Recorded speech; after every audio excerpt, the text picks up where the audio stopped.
দেব ভাই দেবকুলে জন্ম নিয়ে দাড়ি খাড়ি যাই বলো দিদি বলো কি করে পাই কেমন করে চাঁদের হস্তে আমি পুজো পাই নিশ্চয়ই পাবে বনপদ্মা, নিশ্চয়ই পাবে। কি করে তুমি জানো এই সময়ে চন্দ্রপতি সদাগর ওই নিজের ডিঙ্গাখানা নিয়ে কোথায় গিয়েছে?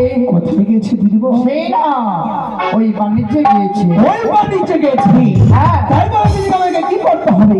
সেই অমৃত ফল নিয়ে গেছে চন্দ্রকেতু রাজ্যে। চন্দ্রকেতু রাজ্যে তবে সেই সময়ে বিলম্ব না করে এইখানে তুমি করিবে গমন, আর অমৃত ফলকে করিবে বিশ্ব ফলের। তাই হবে দিদি গো, তাই হবে।